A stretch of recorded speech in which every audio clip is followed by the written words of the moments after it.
Oh,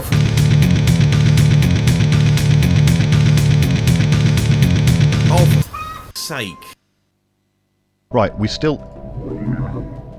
will go and we will colonise this planet, and I'll bring you back when we've got the colonisation done, because there is something that you need to be definitely aware of there. Okay, favours. I am giving all of my alloys to these guys in order to increase, give them a favourable trade deal. It caps out at 100. It was like 160 odd, but it caps out at 100. Okay, so if we offer a trade deal, say we give them monthly minerals for a long period of time, and I'll just get 10 for the sake of it. The stronger your empire, the more favourable the trade deal. They agree to that. Now, these have turned, there were red X's and they've turned into these things. Because I'm not going to be very strong because I'm doing this demonstration, I want to make sure that they don't end up just declaring war on us. The one favour is 5 decision making. I've done that. I already created a commercial pact with them in order to also gain trust in there. It's not actually started growing yet, right, but still. Another thing that you can do if you are... Yeah, cool. Another thing you can do if you are strong enough is guarantee their independence. Oh no, I've got a defensive pact, so I can't do that now. But that is a one-way defensive pact. You are defending them, they will not defend you. But that increases trust, and by and large will stop them from declaring war on you. Governing ethnic extraction did trip me up earlier when I was going to the factions, because there is because this is materialist ethos, and that is our governing ethics. They're actually being attracted to that more than you'll be able to suppress them anyway. But when it's not, when you know, maybe they're an authoritarian, and you suppress them, then you'll be able to lower the number of pops that are in there over time. Right, we're nearly finished on getting to our planet. Let's make sure that we have migration controls enabled there, and we always have migration controls enabled for robots.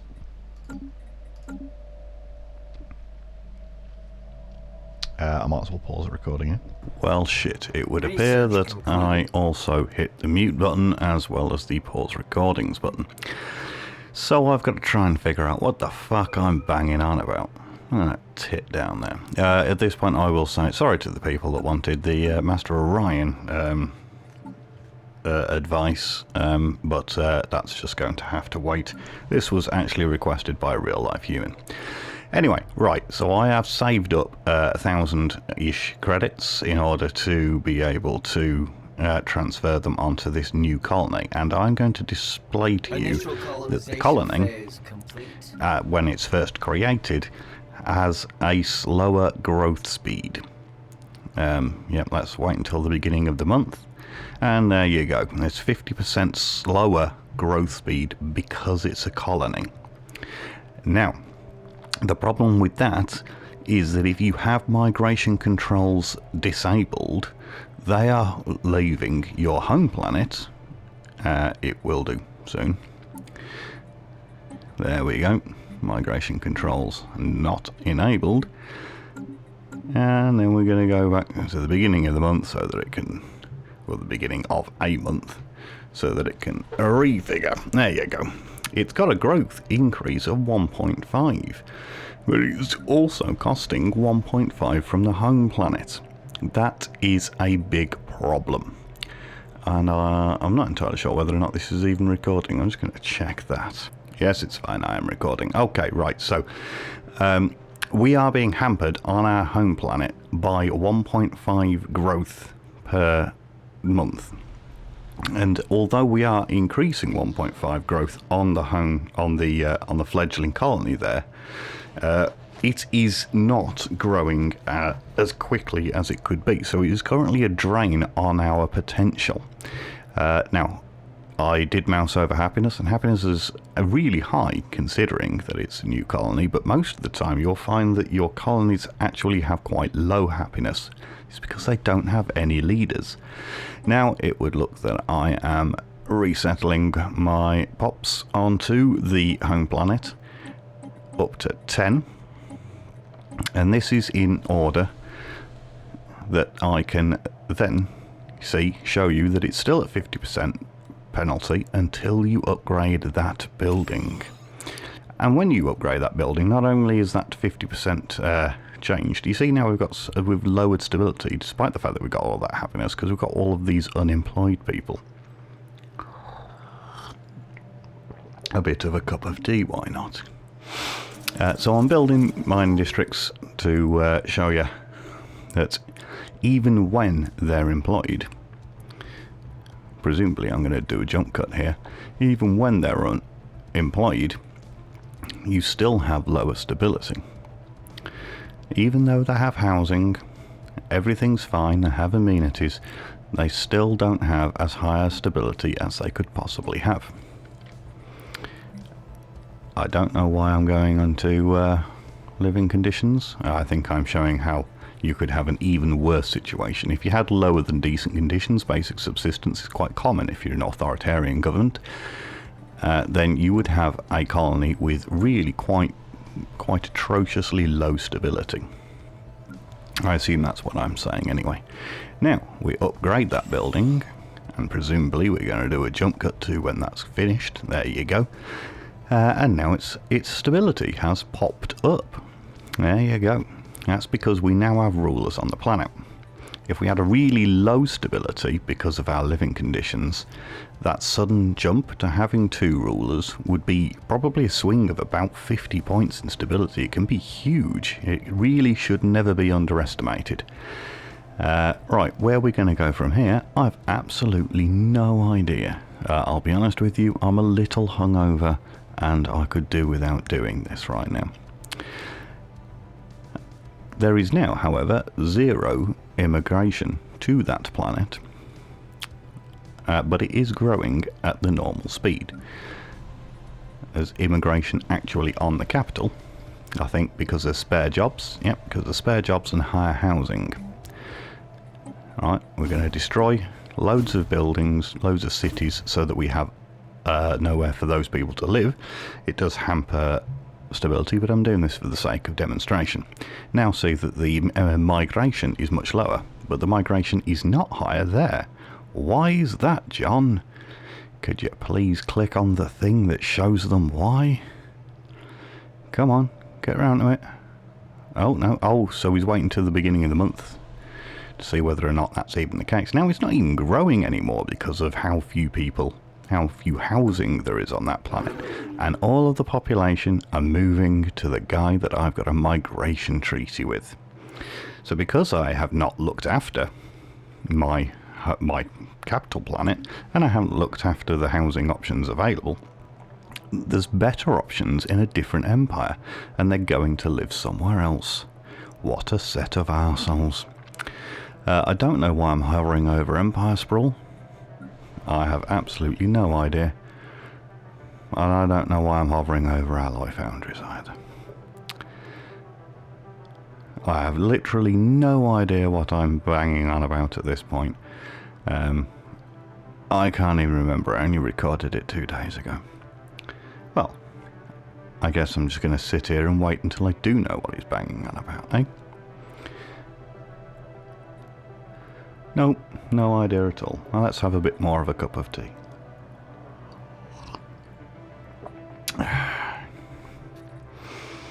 Come on, John. I'm sure you're making very salient points, but you're not showing anybody without your jabbering what it is that you're talking about. Imagine if people were watching you on mute right now, how completely perplexed they would be. Obviously, I mean, presumably I'm making very, very, very strong points here. Here we go. This is where I'm going to present to you what happens when you populate a planet that has lower habitability, and the reasons why you might want to be slightly aware of it. Oh look, also their approval has dropped because we have an immigration treaty with our ally, and we haven't got approval from either of them. We lowered our income with in regards to influence, despite even building up those cities back again on the old planet, on the home planet. Our approval on the home planet is actually significantly lower, and that's because we pissed off one of our factions. These guys clearly are alien scum. We don't give a shit about them. We don't give a shit about any of those pop-ups either. Right. So, what are you going to do about this then, John? Are you going to do a jump cut to the point at which that's been established? I really hope so. Yep, he's talking shit. He's talking quite a lot more shit. Ah, it's got lower habitability because of a planetary feature. And he's still not showing me anything that I need to know. Come on now, colonize the planet. Low habitability warning. You sure you want to do this? Well, we are quite sure we want to do it, because let's imagine that that's the only option for further expansion. Initial colonization phase commencing. I'm probably also pointing out that at this point, because all of our colonies, the fledgling colonies, have been established, that it is actually viable to create this new planet, even though it has a lower habitability. The drain on immigration will be from more than one planet at a time, and therefore we won't actually be quite as hampered on the capital planet. There I am, not hitting the unmute button, eating grapes instead. What a tosser he is. There we go, there's a jump cut. Starholds. Starholds are really very, very, very important. I don't know quite how or why, but we got starholds. Presumably that was old with defects. We researched that. You will research that very quickly, because we got it basically as a free tech. I mean, there's only 13 points worth that we need to actually do there, so you click on it and it will be done by the end of the month. He's talking about technology trees and locked technologies, and he's banging on about something, and I have no idea what he's banging on about. Probably the fact that he never gets robots, and he always gets pissed off about it. Right, there's another jump cut. We only have 29 people in our factions, but we have a population of 49. So bear in mind that not all of our populations are going to be unhappy or increased happiness due to the factions. Some of them are going to be average, and you'll find that in a lot of cases you can define more happiness or unhappiness through other means, such as rulers. Note that there's an approval increase there from 39 to 40%. That'll be because of the happiness of one of the populations will have been... It will have started off as lower jobs who had a lower happiness rating, but maybe a leader has joined that faction, and because they have a higher happiness, they've actually increased the approval rating because they have a general higher happiness. Hopefully that's what I'm showing. Maybe I'm not. I don't know. Probably that looks like I'm saying that it's a bit of a balance. I really could have done with a backup audio, and I think I'm going to ensure that I always have an environmental mic, always recording, to avoid this kind of dickhead, stupid fucking mistake again in the future. Anywho, apparently we're talking about food. Why are we talking about food, John? We still talking about food? Let's go back to the planet summary. Ah, a new... No, not a new colony. Let's transfer them to Doria Prime. And yes, we are going to... Yep, send them... No, that's the wrong planet. You're making more money. By the way, yes, Zero is a very, very good resource to sell if you need some very quick money, if you happen to have an income of Zero. Yeah, you confuse yourself because you've moved them to the wrong planet, haven't you? And then we'll resettle them to the correct planet this time, John. Well done. I've presumably intentionally moved specialists over. I'm going to assume that I did that on purpose. See, we have 2 unemployed specialists and 4 unemployed normal people. Specialists, when they're unemployed, they don't automatically drop to the lowest job. They take a good 10 years, there you go, he's talking about them, a good 10 years to drop down to worker jobs. So they can be promoted immediately. As long as you don't finish the month and you change your decision, they can be demoted again within that month. But if they go beyond a month, then they stay there, and it takes them 10 years to drop down to the next level, down a stratum. Unless, of course, you've taken the Unity tradition. Oh, there we go. Look at that. 15% stability. You notice that there's minus 35% resources from jobs, minus 35% trade value. There's absolutely no point. Okay, he's going to agree to being vassalized because it doesn't actually matter in this particular instance. But if you are offered vassalization, that is a huge warning sign that your fleet is not big enough. You see that enthusiasm he just gave there? Hit the reinforce fleet button and get a much bigger fleet. Okay, no idea what we're on about. I think he's saying that we don't want to bother with the with the galactic unity nonsense thing. We're talking about demotion. There we go. That it will take a long time. So even though there are jobs available, the guys are taking ages to get down there, and our stability is decreased because we have that unemployment as well. It's really unfortunate. So do your best to avoid having unemployed specialists. You'll find actually when you upgrade the original government building from repurposed colony ship to administration centre or whatever the hell it's called, that the game ends up giving you 2 unemployed pops, which is a really annoying bug in the game. It doesn't always happen, but it happens quite frequently, so it is advisable to keep a building slot open when you are doing that upgrade, just in case you have to build a specialist's job to give those newly unemployed people jobs. I don't know whether or not Paradox are actually going to address that in a future update. Maybe it's going to come out with Nemesis. Nemesis is actually going to change the way that what they called districts. Districts are going to be changing a fair amount. I don't know exactly how they're going to change. We're going to see when we get there. I'm still banging on about pop approval. You see how the specialists have only 28% happiness because there's 2 unemployed specialists on that planet, and they have way lower happiness. If you have actually social welfare or utopian abundance, that penalty probably won't be something to worry about. Certainly they don't have lower happiness from unemployment in utopian abundance, and I think it's reduced unhappiness in social welfare. Also in, I think it's academic privilege, unemployed people are basically low tier scientists, and they have standard happiness, I think. Despite them being unemployed, although obviously they're not particularly productive and they're swallowing up consumer goods. I'm still banging on about stability because the entire point of this part of the tutorial was explaining how stability and happiness is probably the main hampering factor in your game.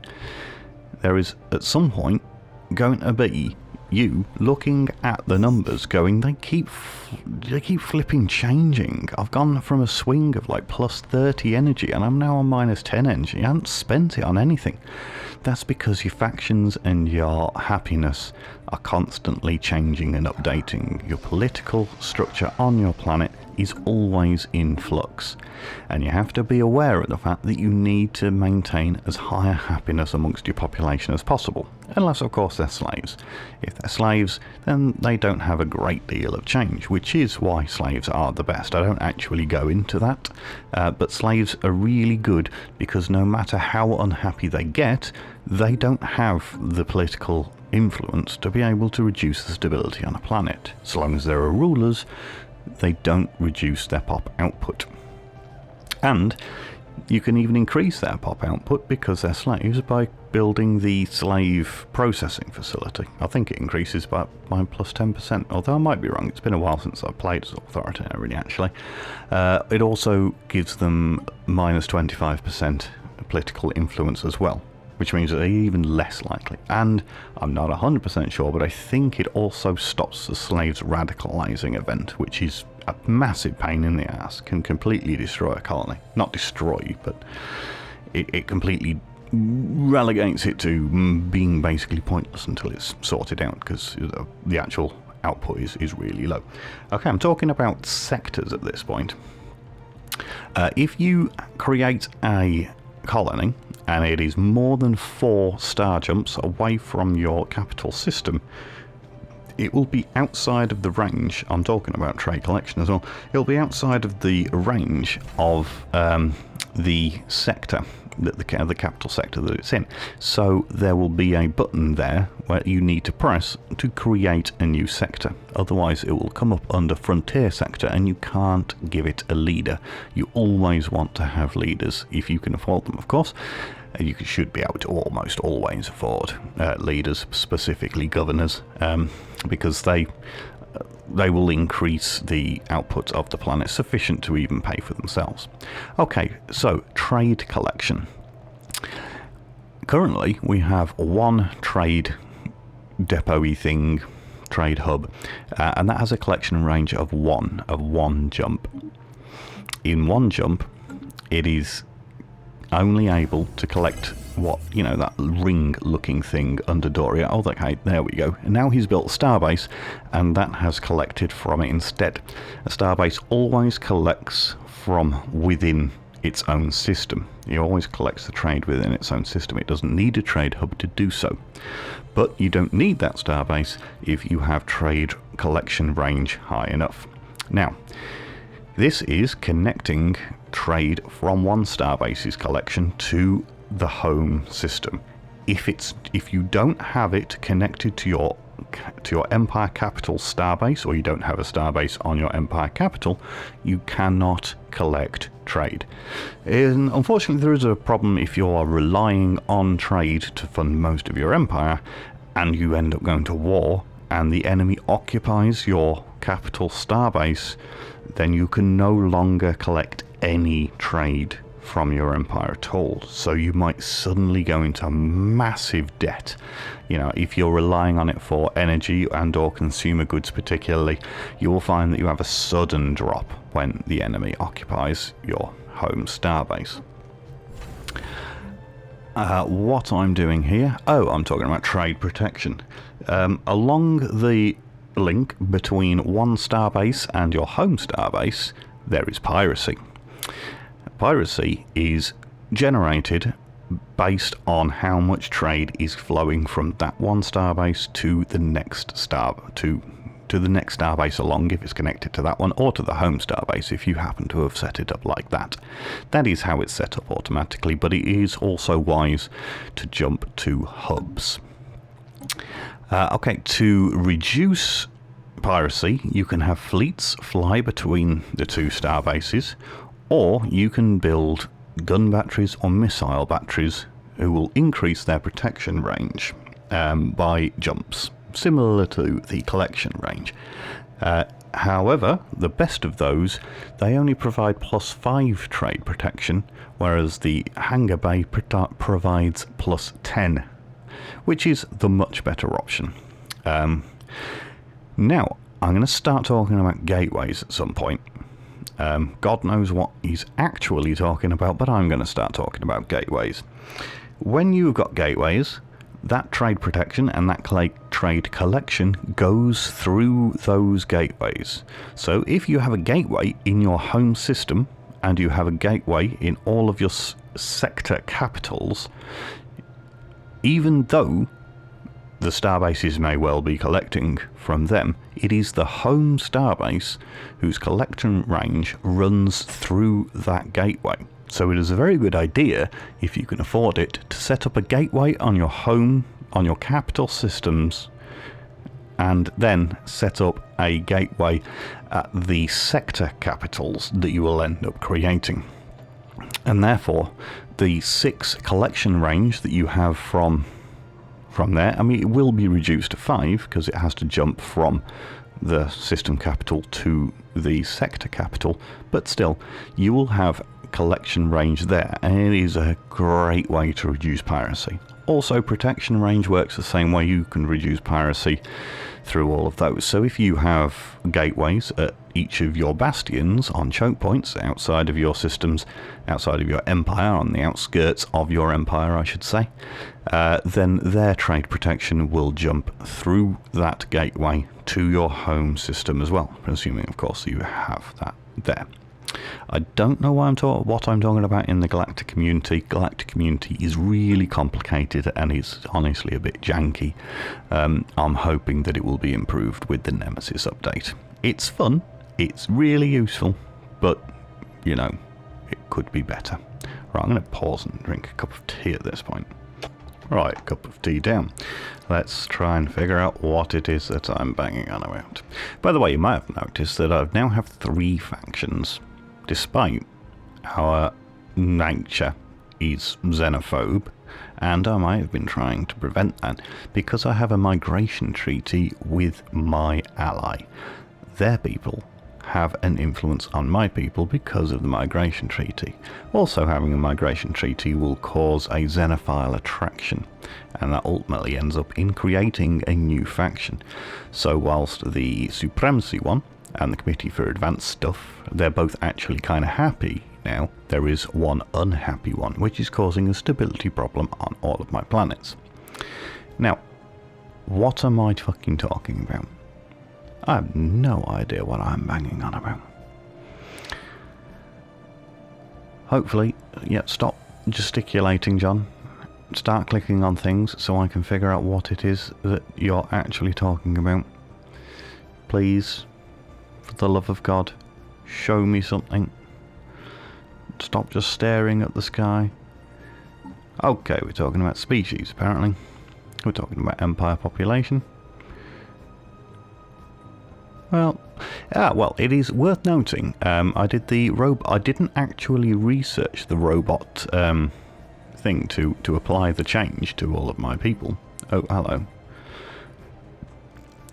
We're talking back again about that again. Anyway, right, so it's worth noting that I'm actually building the better robots that we've designed, even though we've not applied them to the rest of our population. Oh, that's what I'm doing. I've changed to academic privilege to do a sudden massive swing in consumer goods. And I was talking about how consumer goods are a massive problem. Now I'm changing my trade policy from marketplace of ideas. Wealth creation gives you 1. Marketplace of ideas gives you half and 0.25 unity per trade. That gives you half per trade and 0.25 consumer goods per trade, which can save your bacon in the long run. If you're a mega corporation and you create a trade league, you actually get another trade policy, which is 0.5 per trade and 0.25 and 0.25. It includes both consumer goods and unity. It's very, very potent. Trade empires, mega corporations are really quite powerful. I'm just going to make sure that I am actually recording voice. Okay, so what am I talking about now? We are waiting for the beginning of the month. There you go. 7 consumer goods saved. That has saved our bacon quite a bit. Okay. Right, that's me saying goodbye. Oh, for sake.